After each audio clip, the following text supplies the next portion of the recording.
Okay. All right. Hey, people, how you doing? My name is Tim Black. Welcome to the Tim Black Show. Glad you could tune in to it. Glad to have you. What's that sound running in the background? It's pretty loud, too. We'll power through it. Okay, guys, let me go make sure, first of all, that people can actually hear the show. That would be really nice. So let's go check. YouTube. YouTube is green. We are green. Sean, what's up, man? What's up, Wizard King and Matthew and Marcus and George and Black Monty Burns? And looks like our sound is right. Hold tight, guys. I gotta cut this heater off, man. It's gonna throw me off, guys. 1 second. Let me do that real quick. Be right back. Right back. By popular demand, Johnson is here. I have new Johnson designs in my shop. If you want to pick them up, check them out. They are hilarious. They are revolutionary. And they're all Johnson. You're going to love them, man. Check them out. Both parties suck, Johnson. It's one of my favorites. Independent media only, Johnson. Keep it real. We are all Johnson. We are. We're one big community, guys. Go check it out. Independent media only. Johnson's in the house. Both parties suck, Johnson. We are here. They got a special going on right now. Free shipping. Get it today. Wolfpack.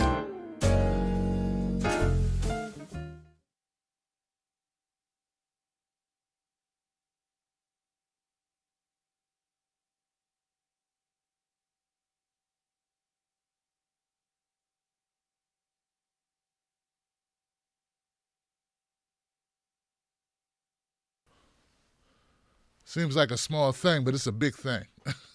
For me, it's a big thing, y'all. You know? All right, I'm back, guys. Thank you so much for that.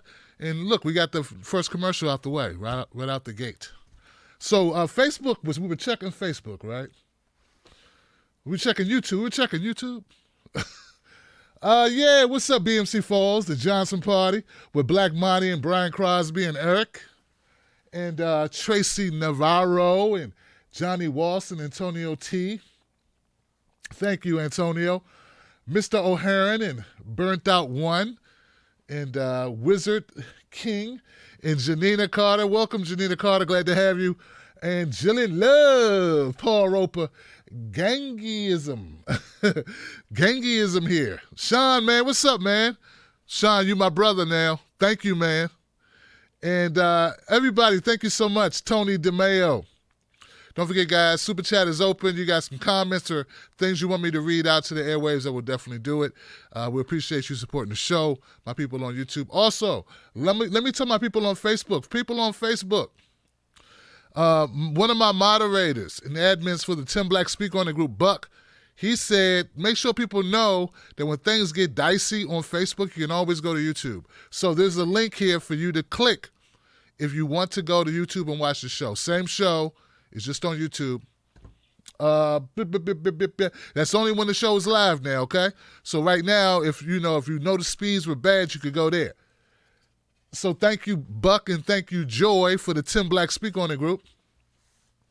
What's up, Rose Wade and Cynthia and Ellie and Eric and George and Bibby and the whole crew and Norma Hill.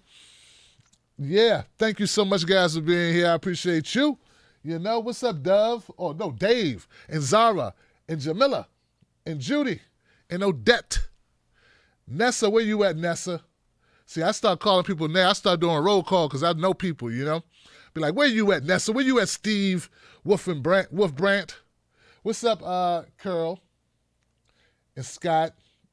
All right, thank you so much, Margarita Silver Potts. Thank you, sister. Evan, what's up, man? What's up, Donald Moore, Michael Greenberg? We got a nice crew in here tonight. Uli is a Uli sighting. What's up, sis? Michael Greenberg and Davis, girls, Pappy, Jean. So, guys, look, I'm feeling good. I hope you're feeling good. Hope you're all pumped up and ready to go. Hope that I catch you at a good moment. I got a couple stories we'd like to run through tonight just to get you up to speed on what's happening while you were at work or while you were doing whatever you were doing.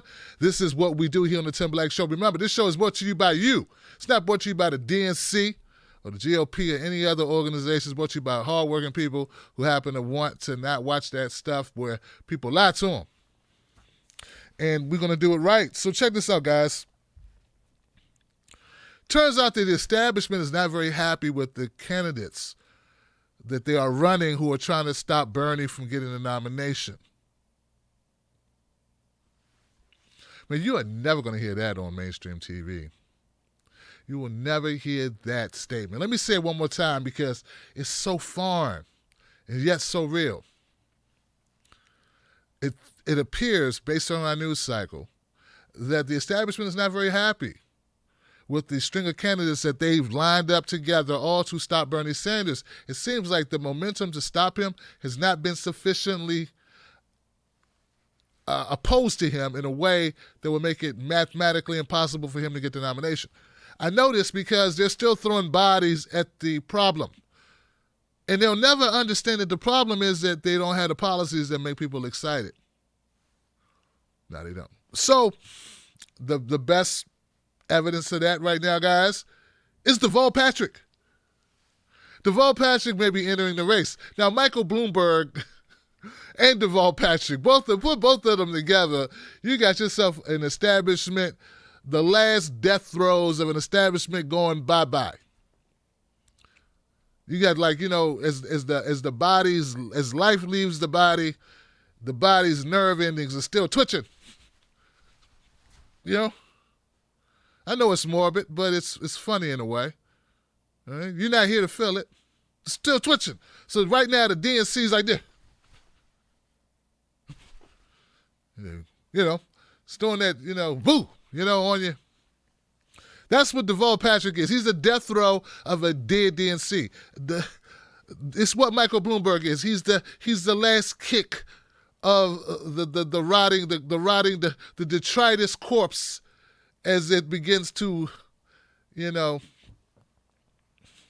ferment on the countertop of the establishment rotting corpse. So here we go. Deval Patrick, big-time business guy who's often, just like Michael Bloomberg, threatened to run in a race because, well, you know, we can't let all this sellout corporatism be just stricken to white guys. We got to have our black sellouts too. We got to let black guys get in on the action.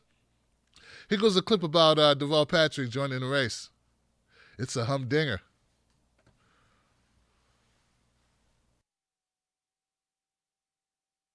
About as well as anybody, and he just wrote a piece called The Bad News for Deval Patrick on the challenges he's facing if he enters the race. So, James, obviously the biggest problem that Deval Patrick has that Michael Bloomberg did not is money.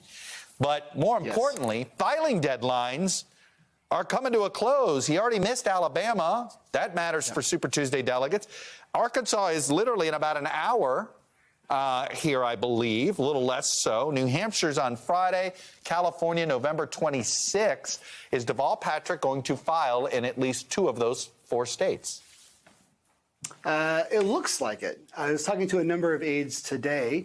They say he's very serious. This may have appeared like a trial balloon last night, but he is quite serious. And I talked to people who talked to him this morning. That he is quite serious about getting this race. He's not asking for people's opinion. He's asking for help and for advice and how the best path to move forward. But you mentioned, I'm familiar with Massachusetts Democrats running. That's right. He will be the 3rd person this cycle, Seth Moulton and Elizabeth Warren being the others. Well, we have 4 Californians. By the way, there's a bad. The only reason I was reminded of that is because California. You know what? Then I will throw in Bill Weld if you're going to do that. Oh, there you. All right. So you're right. Fair enough, although I think he's a New York resident now, but I just throw that out there. The last office he ran for, I think, was New York governor. He moved back to Canton, Mass, but now we're discussing Bill Weld. But go ahead. Let me ask this about Governor Patrick. I'm pretty familiar with the various trial balloons for him running for president in the past, and each one of those trial balloons was not popped by anybody on the outside. It was popped by Deval Patrick's wife. She has been a hard no on this, almost was a hard no on him ever running for governor. He had to talk her into this. She is not somebody that enjoys the public spotlight, from what I understand. How did he convince her? Well, this is what I'm glad you're catching on that. I mean, one thing that's been very public is that she's been struggling a lot with health issues. And so when you looked at his statement 11 months ago in December of 2018 as to why he would not run in 2020, he focused on what the campaign would do to his family.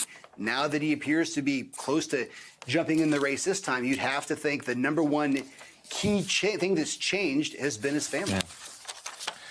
Yeah. It's not lost on me that as supposedly these candidates jump in, Bloomberg and Patrick, because they say there's a lot of hand-wringing, it's not like there's not uncertainty in this presidential race. We've seen Buttigieg has surged into double digits in New Hampshire. We see movement. Amy Klobuchar's campaign seems to be on the move a little bit.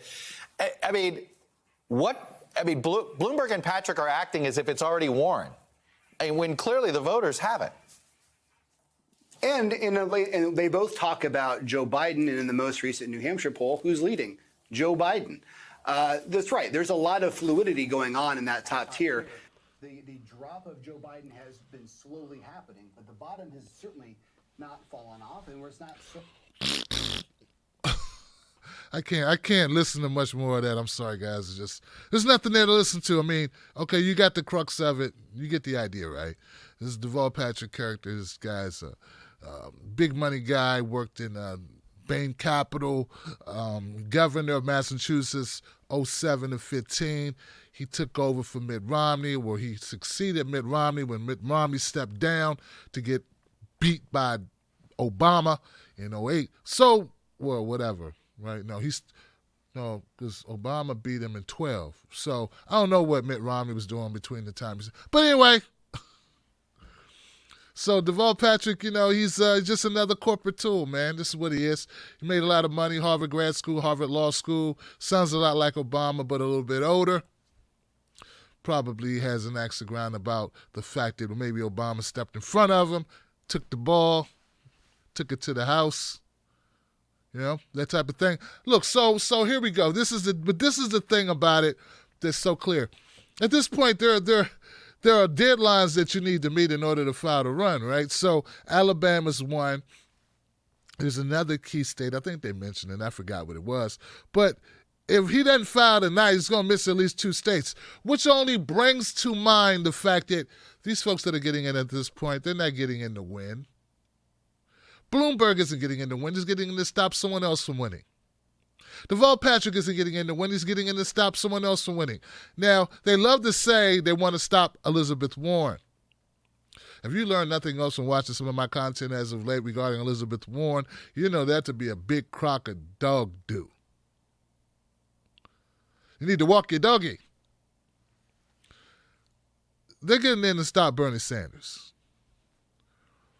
Elizabeth Warren is there to stop Bernie Sanders. Bernie Sanders is the threat. Okay, so let's just keep that 100. That's really what this is all about. We're gonna cover polling. We're gonna cover more about the race, how it's tightening up, what have you. And where it's tight and where it's not tight. I'm gonna make the case for it not being tight at all. Okay, I'm gonna make the case for them just using all these smoke and mirrors to do, as Chomsky would say, manufacture your consent. But back to this guy, Deval Patrick. If they think they're going to come in here and slide in a neoliberal business guy, and that's what's going to do it, to calm down the masses, they got another thing coming. The toothpaste is already out the tube. Americans want health care. Americans want a wage increase. Trump gave you jobs, but you need 3 of them to pay your bills. Like, this is not working. Notice they talk about jobs going up. They don't talk about wages for those jobs going up. How many jobs you want, but you can't get a raise? Like, we're not keeping up with inflation. So this is bigger. This is even bigger than Bernie Sanders. The situation in this country has created the need, just like it created the need for Donald Trump. It created the doorway for Donald Trump. it now creates a doorway for Bernie Sanders. Now, the doorway for Bernie was there last time. But anybody can come through with a populist agenda and a movement attached to it. That's who they want to stop. And that's what Deval Patrick is trying to do. Now, I want to tackle this part because I think this is important for people to think about. The reason why Deval Patrick can even get in and muddy the waters, hurt progressive candidates like Bernie Sanders, Elizabeth Warren to a much lesser degree, in my opinion, is because, well, black folks, black media like myself are too hamstrung by finances in order to tell the truth. See, it took years for me to be in a position where I can comfortably say, screw you. Not you, but you know. Well, you know, people get mad at me as well. But, I mean, screw the DNC and screw who they're trying to push and screw the opportunities that I won't get. It took me years to be in a position where I know my kids will still be able to live indoors. To be in this business, there's a certain amount of stuff you got to do. So what I'm saying is most black media is not controlled by people like me who are going to tell the truth. So when he shows up, when Deval Patrick shows up in South Carolina talking about, I'm black like you, and he has the rhetoric of a Barack Obama, there may be some people who will be fooled by him. But the kicker to it all is they weren't fooled by Kamala Harris. They're not fooled by Cory Booker. I don't think Deval Patrick's going to fool them. I think the last time black people have been fooled like this was Obama. You only get one shot to be the first black president to come in and not deliver.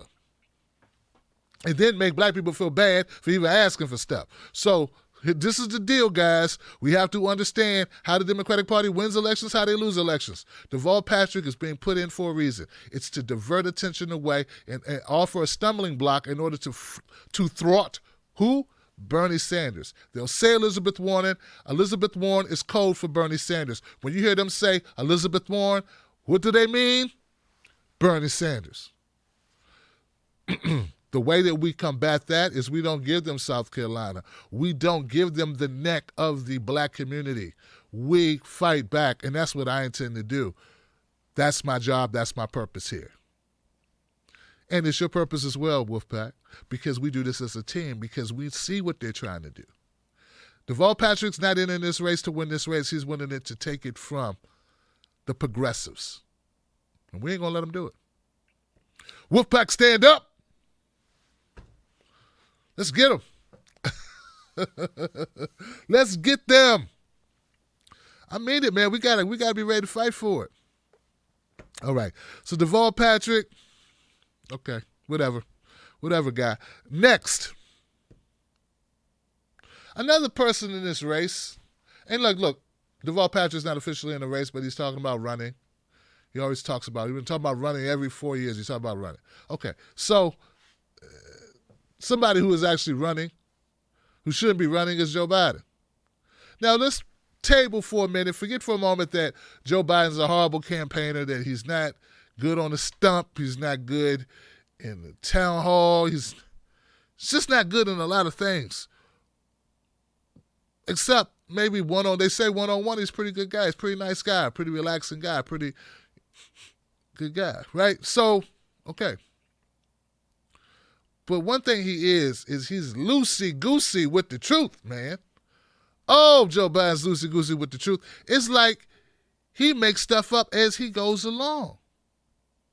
As much as they like to say that there's like Trump is like this weird creation that no one understands, you're looking at Joe Biden, and Joe Biden is he's a Trump-like character in a way. Because what does he do? He gets on the stump or he gets in front of crowds and he starts just making up stuff. Case in point, here goes Joe Biden talking about health care. Look how many whoppers Joe Biden can tell.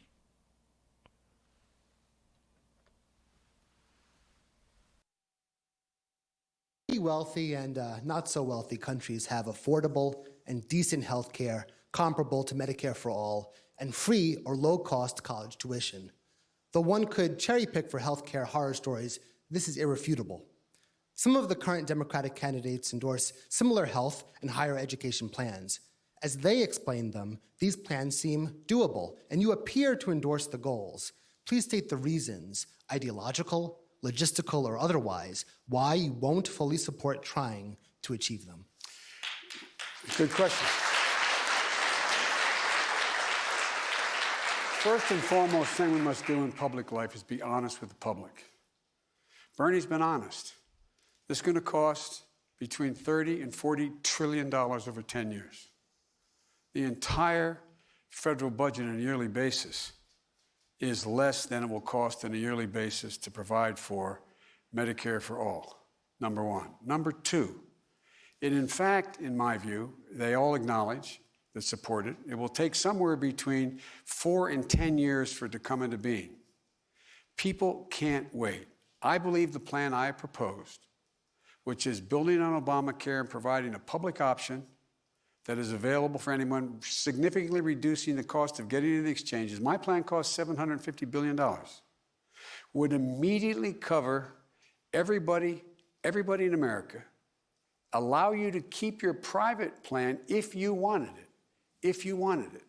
The thing that Bernie's plan does is that you either have to have his plan or no plan, period, nothing. You cannot choose. A lot of these people have gone out and they've negotiated with their employers a significant health care plan that they've given up salaries for.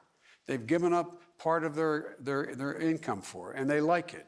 They should be entitled to choose to keep it if they wish. If they don't wish to keep it, they can buy into the public option that I propose. And it's affordable, and it can happen immediately. Immediately. I can get it passed. And if you take a look, the vast majority of the people who you have to go into the Congress and you have to get things done. It matters that you can actually deliver on what you say. For example, I think we should have free community college, cutting in half the cost of a college education. Everything below, from high school to 2 years of community college, should be free, including trade school. We can afford to do that quickly, and we can get it done. I believe we can forgive a significant portion of the student debt by reducing from 10% to 5% the payback rate now. And in addition to that, if you engage in public service, you in fact can have $10,000 a year debt removed from, taken off the books, and for 5 years. The average indebtedness is about $38,000.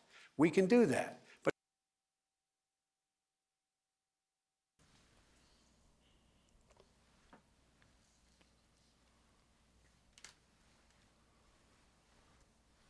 All right, you got Joe Biden sitting up there telling a crock of crap, right?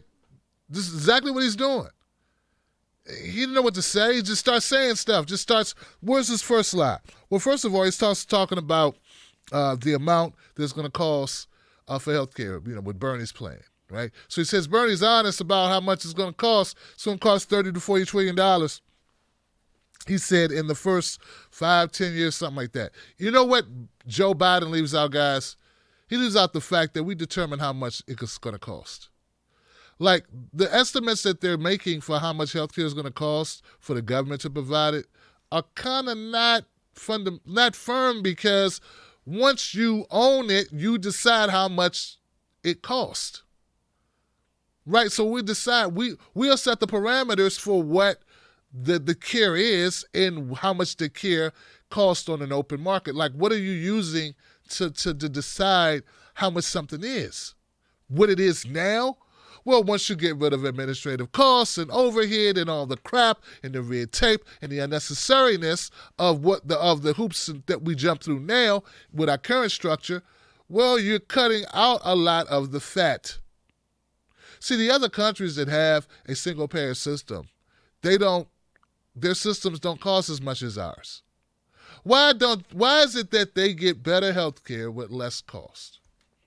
Because they don't have a system that is somehow incorporated making money in the healthcare field for issues that concern your ability to live. Like, yeah, there might be other countries where you can go get plastic surgery, or you can go get liposuction, or you can go get therapy, muscle therapy, whatever happens, right? Whatever have you. But in those countries, they don't have a system where it's just open and you can just go make billions of dollars off of people's pain and suffering. Then Joe lied some more because lying got good to him. So now he's talking, yeah, well, you don't get to choose it. With Bernie's plan, Medicare for all, you don't get to choose. And we have these workers who have negotiated contracts to get better health care in exchange for money. Joe, why can't we can't give them their money back and just say, here goes your money, and we're going to give you a plan that meets your needs. It's going to give you what you wanted in your plan. Like, we're coming up with it. Why come you can't, Joe, why you can't fight to give people a plan? Why you can't fight to get those same union workers the better plan, a great plan, and give them their money? I think the people that traded getting increased wages for better health care to take care of their families would have liked to keep the money if they could have. Let's let them keep their money. What Joe leaves out of this entire diatribe, this entire lie fest that he goes on here, is that Joe takes money from the same industries that we're going to need to cut in order to get health care. And that's really all there is, Johnson. If you're on the payroll, if you part of your donor class are the very industries that we're going to need to say, over, finito on this, we're going to start phasing you the hell out. Well, that would probably influence your ability to see clear that this could happen. Because you're getting paid not to know, Joe. And it's not just you. It's Pete Buttigieg. It's Cory Booker. It's a lot of you getting paid to not make it feasible. But it is absolutely feasible. These people who love to talk about American exceptionalism, Joe talk about it all the time. Oh, America's the light on the shining hilltop, the soul of America, the spirit of America. Then when we say, hey, can we have what Australia has? They go, no. I thought you just said America was great. We could do anything. Well, not that. Come on now. Come on. All of a sudden, Obama walks in. Oh, whoa. Not that kind of change. Slow down. Hey. No. Here you go, Russian. Listen, you're African American. Why don't you stop Russian? Listen, we're gonna take this one step at a time. We're gonna screw you over a little bit more. We're gonna keep screwing you over indefinitely, and then we're gonna come to an agreement where I come in not worth less than $1 million, leave worth $200 million. Only in America. And that's really what this is all about. And by this time that he's fabricated stories about how much it's going to cost. He acts as if now we pay nothing. That's like right now our health care is free. Like, well, there's no cost to it. There is a cost to it. There's also a lot of debt attached to it as well. But he leaves out it's almost as if he starts from a position of, well, right now there's nothing, and now you want to pay $3 trillion, $5 trillion, $30 trillion. We're already paying trillions right now, Joe. We're paying that now. People pay it in the emergency rooms. It's already been paid. People paying it with their loved ones no longer being on this earth, messing around with this health care this private coverage. So Joe goes through all this stuff, and then he gets to schools, and he tells the biggest whopper. No one stops him. He's able to lie willy-nilly. Affordable, look, the college, free community college is public college. We haven't talked about private colleges yet, but still Joe throws in Yale and other private institutions. No. So he's conflating. You compare apples and oranges, put them in the same bucket and say we can't do it because of the oranges. Well, no one told you to put the oranges in the bucket. No one told you to put in the Stanfords, in the Yales. Can we just get the public colleges? Can we just get the community public colleges handled first? Can we start there? Yeah, we could. You just said we could. Why come we can't do that? But see, his whole idea, his whole thing is to throw the bucket of ice water on every idea that the American people want. If you want it, Joe's got a reason for you not to have it. And at the end of all of this, the end of all of it, that could have saved me all that explanation of why Joe's lying to us, is that we print our own money, dog. We decide. No one asks, where'd you get the money for the bombs, homie? No one asks, where'd you get money for the regime change or the coup? The coup. No one said, hey, how much did you pay to get the rebels, the moderate rebels? How much did you pay them? Al-Qaeda, how much did you help them with? No one says, where's that coming from? No one asks these questions. Why? We have a military 10 times the size of our next leading competitor. That all the others combined, we spend more on military than all the other countries combined. All of them. So Joe's doing what Joe does. Joe is fighting to keep his place in the pecking order. And he does so at the expense of the truth. And as you can see, he goes unchallenged with it. This is why you put in Michael Bloomberg. See, because Joe's really easy to pick apart. They want a Michael Bloomberg to be able to, maybe he'll be able to do double talk better. You know, because Joe's not that good at double talk. You know, he starts talking and then he starts rambling, you know.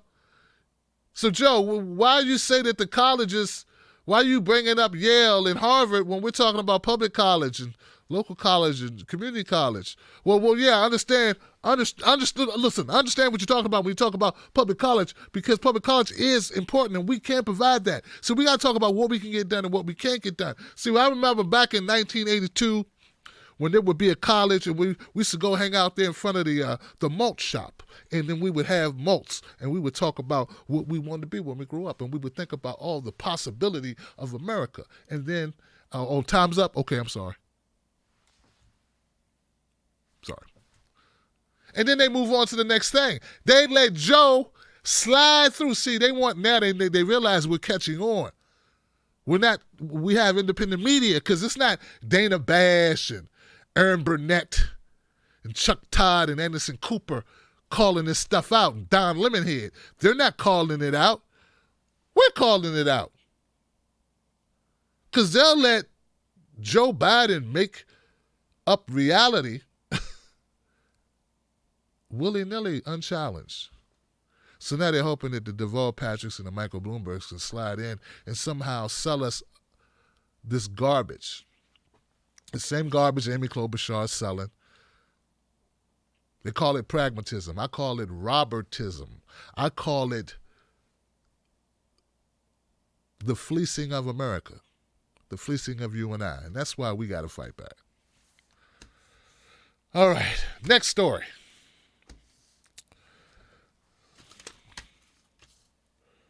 Oh, let's do this. So all of this leads us to a place called the polling. And I know when people hear polls, a lot of people get, like, oh my God, what's this? But see, I'm going to make the case we're going to look at these polls that they have presented to us because they're interesting and comical. But also the fact that we're going to demystify some of these polls.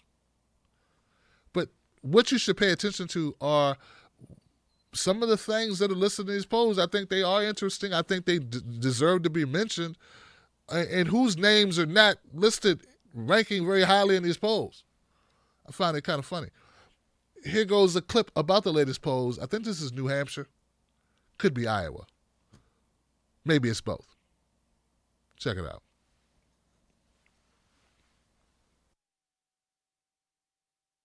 That poll out in New Hampshire.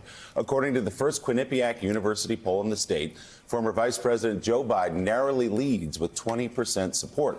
Senator Elizabeth Warren is at 16%, Mayor Pete Buttigieg is at 15%, and Senator Bernie Sanders has 14% support. Joe, this is reflective of the Q poll we saw actually last week in the state of Iowa, where you had this cluster. The order was a little different, obviously. Joe Biden was down in 4th in that state, but all within this group of 4, all within 4 or 5 points of each other in New Hampshire, just like they were in Iowa last week. You know, there's so many things to look at there, Willie. First of all, Joe Biden doesn't look quite so weak, sitting at 20% atop the field in New Hampshire. We'd seen some polls that had Elizabeth Warren going past. But, you know, several things stand out. Please excuse me. Several things stand out there. One, Joe Biden has sort of maintained his footing. Two, Elizabeth Warren had an upward arc that really she was moving forward. She's run a great campaign. Again, she's really done all of the blocking and tackling right that you'd want in this campaign. But right now, that momentum, at least for now, seems to have hit a ceiling. And then you've got Mayor Pete in 3rd place, right there. He's right there in Iowa. Mayor Pete's right there in New Hampshire. Suddenly, well, a lot of things happening here. It is just an absolute free-for-all. That seems to be very good news for Mayor Pete. It also seems to be, at least for today, good news for Joe Biden that at least in this one poll, he is maintaining a lead, even though it's a very small lead. Yeah, so Eddie, I would ask you, like the Iowa poll, there's a huge group of voters in New Hampshire who have not made up their minds. Right. Which you'd expect at this point. 61% say they could change their minds based on the answer they gave to that question, which leaves room for people to obviously shape the minds of voters, but also people who, like Pete Buttigieg, who the country and those states don't know as well, to introduce themselves and make some more moves there. But when you look at that cluster at the top, Elizabeth Warren is sitting within the margin of error. Bernie Sanders, obviously well known up there in New Hampshire. What do you see in those poll numbers? You know, actually, when I look at those poll numbers, I kind of make the distinction, not so much around individual candidates, but the debate, the fissure that's happening within the party. So you see Biden and Buttigieg, you combine their numbers, and then when you combine Sanders and Warren's numbers, you see the split that's in the party. You see the divide, the debate. Where do we go? How do we reach for something, a much more radical change, a much more populist move, or do we double down on what we've had before? That debate, to my mind, is evident in those numbers. And the fact that 61% of New Hampshire voters are undecided suggests to me that they're trying to make a decision where they're going to fall in that divide. And they've got a bunch of time to make that decision. Meanwhile, more than half of New Hampshire's Democratic primary voters say they would not consider backing Mayor Mike Bloomberg if he were to run. 54%, according to the latest Quinnipiac poll. 37% said they would consider voting for him. Just 2% say I would definitely vote for him.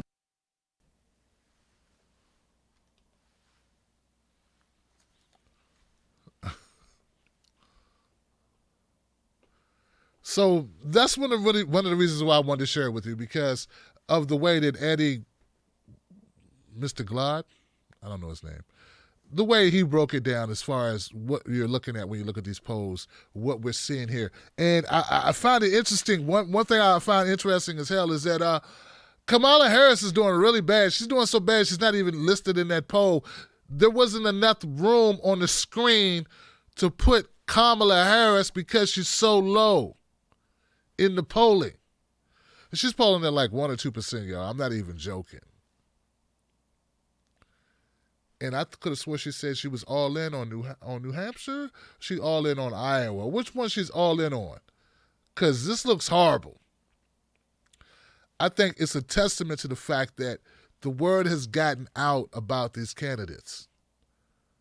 But when you look at it, I'm looking at Joe Biden, I'm looking at Pete Buttigieg, they pretty much had the same type of politics. And when you look at those two guys, when you look at what drives them, middle of the road, nothing exciting. We're not gonna change much. We're just gonna keep the ship, try to keep the ship in the middle of the lake, where everybody gets paid, and we just feel better about ourselves because Trump's gone. But see, that's not what people really want. As much as they've been selling it, that the only problem with America is that Trump's there, they're not killing it.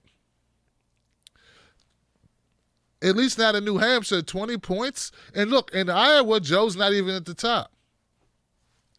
20 points, 4 points separating him and Warren, 6 points separating him and Bernie. And with all the favorable coverage that Pete Buttigieg has received, he's still just right there with Bernie and Elizabeth Warren. So all the selling, just imagine what I'm saying is for the last 3 years, all they've been telling us all along is how horrible Trump is. It's the people that have galvanized the movement. It is the people that are wanting more progressive policies. Bernie Sanders has been the one on the campaign trail since 2014, 2015. Then he did the Unity Tour. As they set up the iRevolution offices all across the country, infrastructure in place, never stopped with the getting out the word, never stopped the burn, kept the burn going, and we see it's resonating with people because it's not just about him, it's about these policies. When they realize, hey, it's the policies, it's not just him, well, we can co-op it then with someone with similar policies who will play ball. In comes Elizabeth Warren, willing to play ball, not as hard-lined, no infrastructure, not talking about creating a movement, talking about getting things done, but I'm a fighter, and all of that crap. And then we have two others. We have Yang and we have Gabbard. And they represent something totally different. So we have the establishment, Pete Buttigieg, Joe Biden. Then we have the progressive, Bernie Sanders. Then we have the faux progressive, the plant, Elizabeth Warren, and that's what I call her. Tired of people making it seem like Bernie and Elizabeth are the same, they're interchangeable. No, they're not. That's her role. She's an actress. She's an actress at this point. But then you have Gabbard and Yang, which are the outliers, who are the disruptors. And see, this is what people don't understand. This is why I was so pissed. Well, I consider Bernie a disruptor as well, but this is one of the reasons why I'm so upset with Andrew Yang, because I was looking at Andrew Yang like he was a disruptor. But then he goes and he says, I don't want Medicare for all because I don't want to disrupt the system, which is exactly what you're supposed to do, is disrupt the system. That's the reason why you're interesting. And that's what made me rethink everything about him. Because remember, I talked to him and I came to I was happy he sat down, he talked to me, he went on Black Independent Media. I mean, how many of these candidates have gone on Black Independent Media? I mean, Marianne Williamson did, but come on. So, of course, I appreciated that he did that, but if you're not a disruptor of the system, then something's inauthentic, something's insincere, in my opinion. That's my analysis of it. But these are the three groups that I see right now.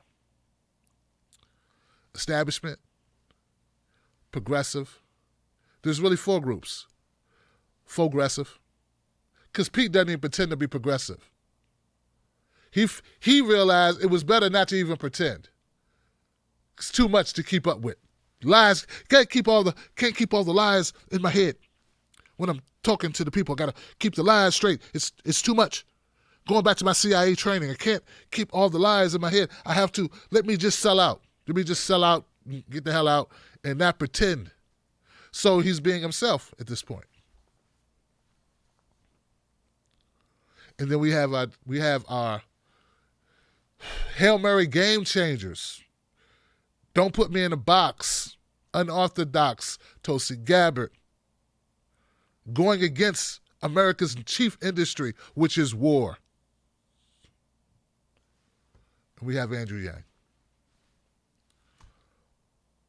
And I'm seeing. You see what I see? Do you see what I see? I know what I see. I see, as I saw in 2015, that there was one candidate that I could get behind, and I know everyone has their choices. But this is the reason why I've come to the conclusion I've come to. Maybe you've come to similar conclusions. We don't have to agree with one another, but we should understand one another. So these polls, to me, tell the story of this race. This is why you're bringing in these other pieces right now.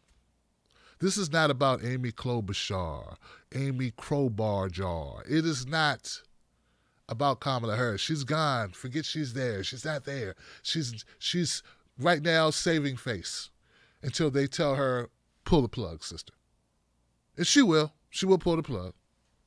She's not taking votes away from Bernie Sanders. She's trading votes with no one at this point. All her votes were taken by Elizabeth Warren, who sold progressivism in a better way, and Pete Buttigieg, who better articulated pragmatism. Because he's just a better actor. And then we got the others. Julian Castro, who never really got a shot. But are the policies really progressive? Is he a neoliberal? Yes. Does he think the free market should run the country? Yes, to a large extent. Would he also come up with his own Medicare plan? Call it Medicare United or something? Probably. So there you have it. There you have it. Last but not least, something happened today I thought was kind of... Actually, I'm glad to see it. I'm glad to see this happen today. Today, Cenk Uygur, the Young Turks, and Anna Kasparian, they announced who they're endorsing for the 2020 election. I'm glad to see the way they decided to come out of this. Here goes a piece of the clip of Cenk Uygur explaining his decision of who he's endorsing for 2020 and why he made this choice. And I'm having a hard time disagreeing with him. Check it out.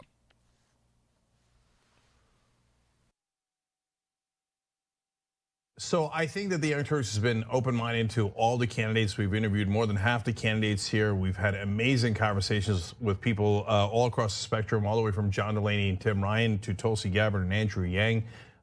We gave all those candidates oftentimes their very first shot in front of a national audience. And no matter how much we agreed or disagreed with them, we respected them and gave tough but fair interviews. And we don't do company endorsements at the Young Turks. All of our hosts have different opinions. Our reporters do objective journalism, and I'm incredibly proud of them. But the hosts get to endorse whoever they want. So I'm going to do an endorsement today. So I want to tell you guys, if for those of you who suspected that I love Elizabeth Warren, it's true, I do. I think she's fantastic. I think she's smart, strategic, incredibly progressive. I think she's done minor miracles like the Consumer Financial Protection Bureau. She did that when she wasn't even a senator, and to this day, that is a work of wonder that she could get that past Republicans and Democrats who are both opposed to it. And we have the great honor of having two giant progressives in this race. Having said that, I endorse Bernie Sanders. So why? I'm going to get back to that picture in a second because I think that it's relevant. I want to get to it at the end. So first of all, on Bernie, yes, he is slightly more progressive than Elizabeth Warren, and different people have different opinions on how much more progressive. I think their policies are very similar, and I trust both of them to be true progressives, and I think they've both proven that over and over again. But there are two other factors that are very, very important. I think the right tack is revolution, not reform. And by revolution, I mean a political revolution, obviously.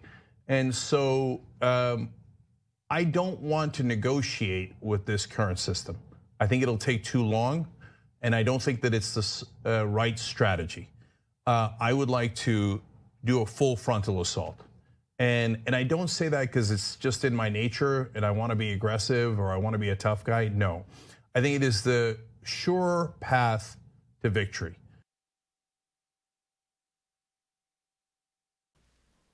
All right.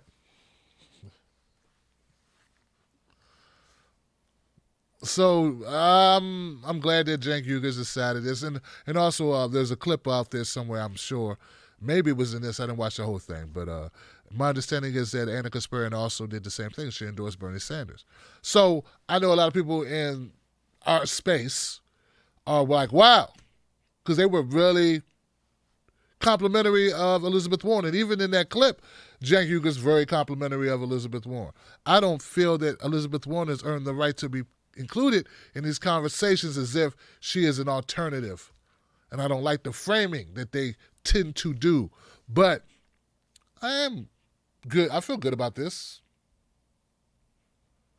My only qualm with it, and don't get me wrong, let me also say I agree that this system cannot be trifled with. We cannot incrementally disassemble the income inequality, for instance. We cannot incrementally tackle this. We need to damn near destroy the system, blow it up, and rebuild it in order to create a system that's actually functional and gives all of us an opportunity to have a better life, and for our children as well.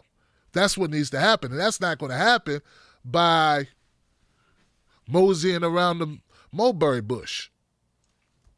You need someone who's willing to apply pressure on the powers that be. You need a Bernie Sanders who says, hey, I'll go to your state. Or if you won't vote my way, I'll go to your state, and we will primary you and get you out of office. We need that. We need somebody with that type of courage, that willingness to make that commitment and follow through, Johnson. But now here comes the bad part.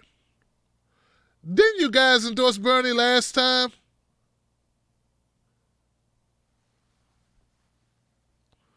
No, seriously, didn't you, Cenk Uyghur, didn't you endorse Bernie in 2016? And you still went with an incrementalist who was all for incrementalism and with no real agenda of getting all this big stuff done and not revamping the system. You're doing the same thing you did last time. Is this time, are you trying to tell me that you won't all of a sudden direct all your people to go with Pete Buttigieg if he ends up becoming the nominee? See, I can make the claim right now that I endorse Bernie Sanders, but unlike you, if Pete Buttigieg becomes the nominee, I won't tell a damn soul to vote for him. If Amy Klobuchar becomes the nominee, I won't tell a damn soul to vote for her. None. I tell you to vote down ticket or something. Write in Tim Black first. Write in John Iadarola first. But that's how serious I am about this. But, yeah, I mean, you're saying the right thing, but will you follow through? It was never about did you say the right thing. It was about did you do the right thing, my brother? So this is where we are. This is why I have why I have such strong differences with people. I'm unbossed, I'm unbought. You get attacked for that in this space, expect it. Call it out when you see it. Keep it real. As real as you can. You're fallible. You make mistakes. But damn it, I'll never tell you to go support a neoliberal who's willing to sell us all down the road as their pockets get fat off Haiti money, off of pain and war. I would never endorse that. I'd rather be an outsider. I'd rather go with a Jill Stein than go with that and take the hit and lose all of the revenue. Because let's keep it real. The money was in bashing Trump. Let's keep it real. Like, there's reasons why people in businesses make decisions that they make. There was no money in Jill Stein. TYT is a corporation. When push comes to shove, what would a corporate entity decide to do? It has employees, it has staff, it has overhead, it has health care, all those things. I'm not saying it's an easy decision, but I'm saying there's levels to this. Truly independent media is at the top level because we'll call it the way it is. You may not agree with it, But these types of pressures don't exist. And I've heard very negative smears about our ethics. Well, when you don't work for a campaign, they still find a way to smear you by saying you want to work for a campaign. You can't win. Well, this is going to be a longer race. The race ain't over. We'll be able to see more and more. Don't get me wrong, guys. I'm very happy. I'm very happy. And there's always room for, and I know he doesn't think, he's aggressive. He says, I'm aggressive. So there's no reason to say he needs redemption. But I'm always open for redemption of anyone. That's what we're about. We're not here to condemn. I'm not here to condemn Cenk Uygur. All I'm saying is, you let me down in 2016. For most of us who started commentary, me, I started 2012 or so, you guys were it, man. And when push came to shove, you shoved us aside. And what with Hillary Clinton? Now, Bernie was contractually obligated to do so. If he hadn't, he probably wouldn't be able to run now. He signed on to do that. He signed to, just like everyone else, Tulsi Gabbard, Andrew Yang, everyone running in the Democratic Party right now has agreed to endorse the eventual nominee. But we as independent media have not signed such paperwork. We have not made that agreement.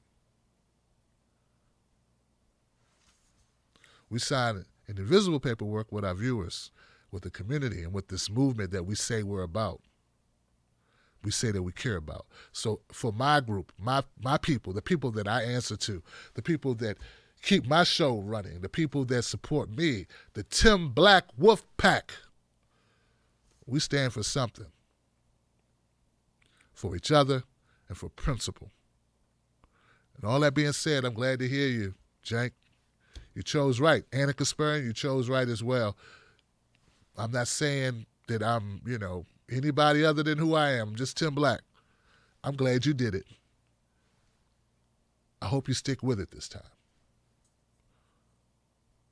Wolfpack. All right, guys. Now remember, you can always contact me at tim@timblacktv.com. Become a member of the Tim Black Wolfpack. We are a community. We're getting bigger and bigger each day. Shout out to my moderators, the people that keep it going in the chat room.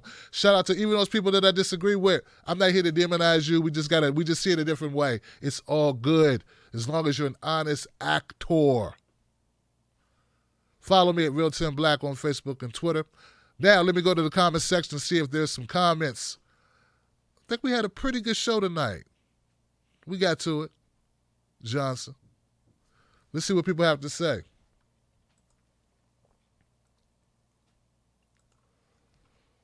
Oh, we got a couple people that came and joined us tonight. We got Joe Henderson joined us. Hey, Joe, how you doing? Welcome to the Wolfpack, Joe. Same to you, Margot 007. 007. Be solving crimes. What's up, Margot? Thank you for joining. Welcome to the Wolfpack. Tony says, Kamala's done, Johnson. Not top tier anymore. He spelled tier like a tear. She's got some top tiers right now.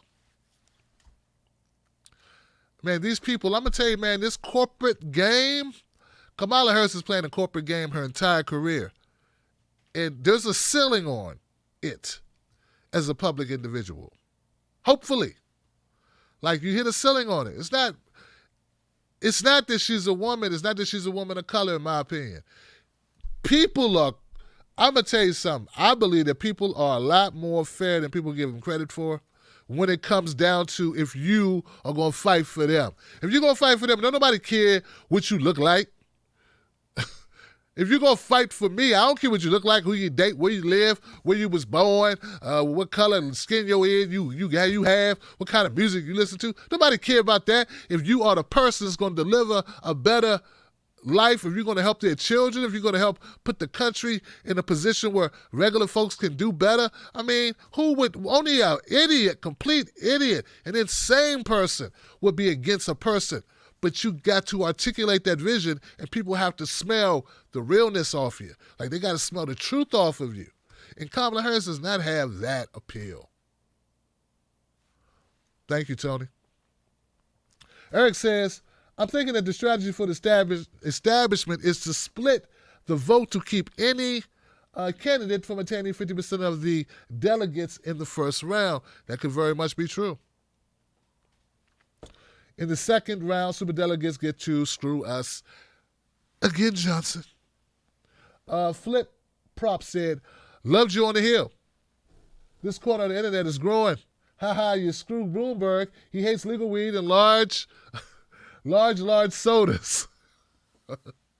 Man, what a thing to be for.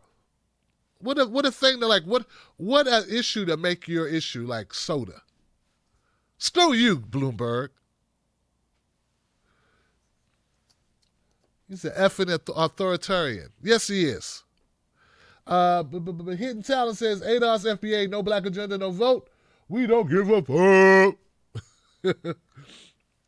Hey, look, brother, I will never, or sister, I'm not sure which one it is, Hidden Talent. I would never tell you have to vote. Of course, you don't have to listen to me anyway. But I would just say there's other people on the ballot that you could consider voting for. Don't just say you're not going to vote. Say, I'm not going to vote for president if that's how you feel. But there are other issues, other things on the ballot that you need to think about. It's not the only thing on your ballot is the president. Stop acting as if that's the only thing on the ballot. What about the sheriff in your town, man?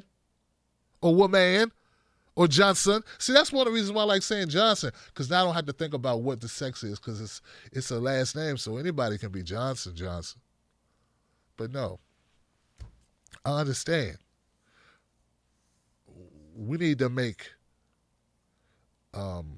hold people accountable. I'm not willing to walk away from the Democratic Party who get 90% of our vote. I want to hold them accountable for that 90% of the vote. What about you? That's what political organizations should be about, right? Organizing should be about us getting what we want for our vote. So, Kerry Mark says, Rodney Reed news. What happened? It must be good news because, right? Kerry, are you asking for it or you have some? I guess if you had it, you tell me, wouldn't you? Well, you know what? I will look and see if there's some stuff that I can update you about Rodney Reed. I will look. I did see something. I heard that there were more people joining the Free Rodney Reed petition. That I know. But I don't know if there's been any movement on the legal end to remedy this and let that man be free. So, thank you, Kerry. Larry the Truth says the corporate scumocrats are trying everything to stop Bernie 2020. That's what I'm talking about, Larry. That's what I'm saying. People, look, I know that my ADOS people and the and FBA, and I realize that there's a difference between the two. Yeah. I'm not even going to go down that road. I'm going to stay out of it. I'm out of it. I'm staying out of it. I'll just say, everybody got to make their own decisions. I'm going to leave that alone. Tony says, Joe Biden's corrupt, Johnson. He is corrupt. I know he is. Very corrupt. A lot of people in Congress are corrupt, meaning they do things for money, meaning we need to revamp the system. That's why I've always said our biggest barrier to true democracy is money, not skin tone, or people using their skin tone. Suddenly their skin tone's powerful or their orientation's powerful. No, they just assign that in order to disguise the money. They use that to throw you off the money train. You don't think there aren't LGBTQ people that get thrown under the bus because they have ethics? I'm here to tell you there are a lot of black people who don't get to get in front to get a voice because they have ethics. I'm an anomaly. I'm like seeing Bigfoot fly. Do you understand? I have a diverse audience and I don't sell out. The end. Tony, I already got Tony. G says, TYT propped up Liz, so no, this isn't good enough. Well,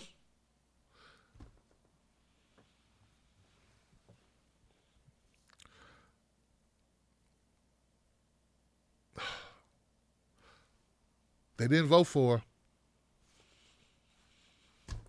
You know what? I don't watch a lot of their content. I don't. Maybe if I watched enough of it, I'd feel like you. I really don't. You know, believe it or not, I'm so damn busy. Like, I do some research, but I don't have time to watch. Like, if I'm gonna watch something, I gotta watch people that I want to watch, and I really don't want to watch their content to see if they say something good about Elizabeth Warren. You know what I'm saying?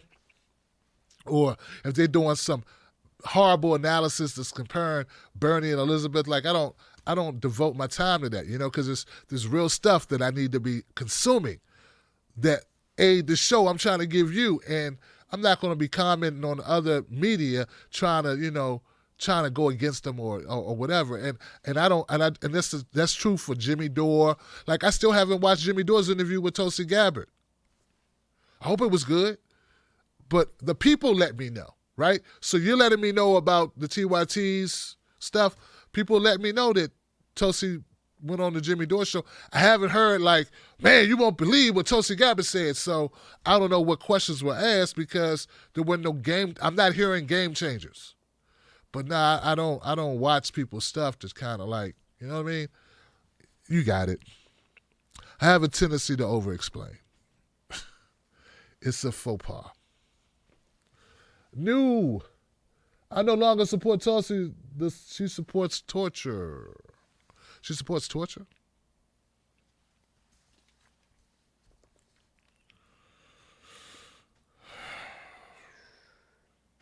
Okay, so you got to cite something for that. That's tough. You got to cite something for supports torture. That's a horrible claim to make. I don't know if that's true. Jesus, man. All right. Wendy Smith says, I finally throw you some coin and don't even have anything interesting to say. Keep on keeping on, Wolfpack. Well, thank you. Wendy gave me 20 bones. Go ahead, Wendy Smith. Thank you for supporting the show, Wendy. Hey, I just appreciate you being here. I'm glad you support the show. I forgot to tell people to share it on social, but hopefully you shared it. Antonio in the house. Wow. All right, guys, look. I love you. I appreciate you. Remember, don't let nobody take your cornbread. Also remember, sprinkle some facts on them. Don't argue with people. You can't change their minds. All you can do is give them information, right? I'm not here to change your mind. I'm just here to give you information in a different way. And I got nothing but love for you. What's up, B4? How you doing, man? Thank you for the donation, B4. Oh, Antonio says, Kamala's got to go. Exit stage right, Johnson. Exit stage right, Johnson. Yeah, she does have to go. I keep saying her and Klobuchar are going to stay in just long enough to hurt their run at a re-election. I think some people are in this to sell books, to increase their notoriety. They're not running to win. Come on, man. How you going to win if you don't have a populist? We know where the country's going right now, right? So if you're not Pete Buttigieg or Joe Biden and you don't have a populist plan that includes domestic policy, because, look, Russia ain't going to do it. Talking about Trump ain't going to do it. Ukraine all day, that's not going to do it. You got to be talking about bread and butter issues that make people want to get up out their seats, get up off your pants and dance to. Like, you gotta have a populist message that brings out voters, that incites people, excites them. There will always be a peace coalition. I understand that. Like, I put this tweet out today, and I said, if you don't have a strong domestic policy, then you're not really running to be the nominee. You're running to sell books, or you're running for a cabinet position, or you're running for something else. Because there's no way you're going to win unless you have that. And people thought I was talking about Tulsi Gabbard. Man, Tulsi Gabbard is a better candidate than a lot of the other candidates in this race. I don't know why you think any criticism that I make is about Tulsi. So now y'all going too far. I have defended this woman countless times in my time covering her. Countless times I defended her. Now, whenever I make a comment, I got to say, I don't mean her, because you think I mean her. I just did a scathing takedown of Amy Klobuchar, Joe Biden, Pete Buttigieg. Why I can't be talking about them? What's Pete's populist plan? He's polling high, you know. Where's Joe's populist plan? I think they're just there to stop Bernie, man. I do not feel, as I stated also in that tweet, they're also there just to stop Bernie. I don't feel like someone put Tosi in this race to stop Bernie. So there's a lot of butthurts out there. I get it. You really love Tulsi Gabbard. Almost too much, in my opinion, for this type of nonsense, that you turn on people to this extent, that you smear people to this extent. It's horrible. It's horrific. Do you, though, boo-boo? Do you, boo-boo? All I'm saying is I'm going to keep calling it out. You can get excited and all crazy if you want to, but you're going to be talking to a block button. I seen them calling, getting all crazy. You can't criticize. Oh, yes, I can criticize. I can. I'm going to continue to criticize. That's what I do, player. Such is what I do, Johnson. And that's it. Now, when I felt that Bernie should have been more forthright on his reparations, I criticized him. He deserved it. He need to be better on that. I'm not going to sit out here and take heat from my brothers and my sisters about reparations because Bernie is not able to articulate what reparations means or what the damage that's been done to the black family. He needs to articulate that. And I called him out on that. I don't see these people being able to do the same thing for their candidate. In fact, I see the opposite. So that was a big issue in the Bernie Sanders arena for supporters. And I was one of the only people, if not the only Bernie person who was calling it out. No one else did it with me. And look, I don't mean no harm, but I don't remember anyone. I was alone, dog. In fact, there were people calling themselves progressive, acting like reparations was a horrible, impossible idea. And I disagree with them totally. I don't hate them. I don't wish bad on them. But I disagree with them. I still disagree with them. If you can't support H.R. 40 and also support introducing in the Senate a similar bill, similar, because there is no H.R. 40 in the Senate, right? So anyway, but I did call Bernie out on that. And I'm glad he got better. And I'm glad he said if there was a bill like that came across his desk and we want to examine this or look at it, that he would support that. Now, that didn't get any play. No one talks about him reversing course on that and getting better on that language. They just still talk about, remember that time Bernie did, he was asked that question on Breakfast Club? That's all they don't talk about the other statements he's made about it subsequent to that. So, what can you do, man?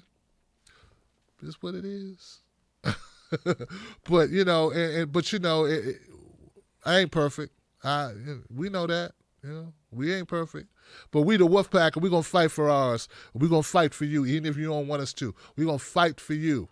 And I don't like seeing people getting taken advantage of. I don't like people being flim-flammed or taken for a ride. I don't like it. It pisses me off. And that makes me want to get louder, not more quiet. Y'all got it wrong. When people be jumping in my timeline, losing their damn minds, talking about, but he's going to save the whales. And I'm like, this guy's not saving no damn whales. He won't even disrupt the system to give you Medicare, man. What are you talking about? Give you health care, man. You're talking about the system. F the system. System has people dying systematically. The system had the Tuskegee's experiment that had black people suffering for a decade. That's a system. The system incarcerates us, doesn't give us bail. People die in the system every day. Don't talk to me about you don't want to disrupt the system. The system needs to be disrupted. That's my purpose of existing. Disrupt that damn system. What are you in it for? Disrupt the system. Shoot. Shout out to the people in Bolivia, man. Disrupt the system. Venezuela, disrupt the system.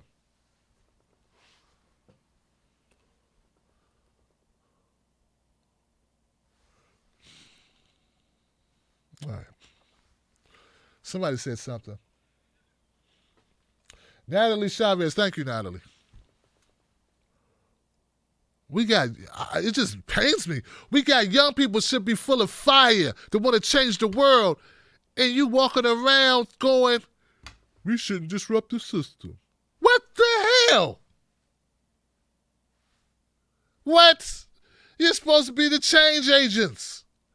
We don't want to disrupt the system because he said disrupting the system is bad. And he had numbers that said don't disrupt. What? You mean the system that renders hundreds of thousands of people bankrupt, that people die every year because of? You don't want to disrupt that. Are we talking about the same system? Well, somebody's going to lose their job if you change the system. There's people who have jobs. Boy, don't you better go over there and say that. Say that over there. Don't come say that. If you come over here and say that, then I'm not responsible to what might happen to you. So say that over there, because that's just tip on out the door with the I don't want to upset the system. You're upsetting my system right now. You're upsetting my system. I love you guys. I'll see you tomorrow. I could ramble all night. I got number love for you. I mean well. I'm mean, but I'm meaningful. Stand for something or you fall for anything, like George Carlin said. It's a big... God, I think it's gotten bigger. It's a big club. You ain't in it. It's a humongous club. No, actually, it's a smaller club. Just more of us not in it. The club's got smaller, and there's more of us outside going, hey, what y'all eating in there? What's that? They got ice cubes and everything. That look good. Chocolate cake. I'm gone. I'll see you guys. See you guys. Oh, don't forget, guys. No Joe. No joke. Hey, Joe. No joke. Peace.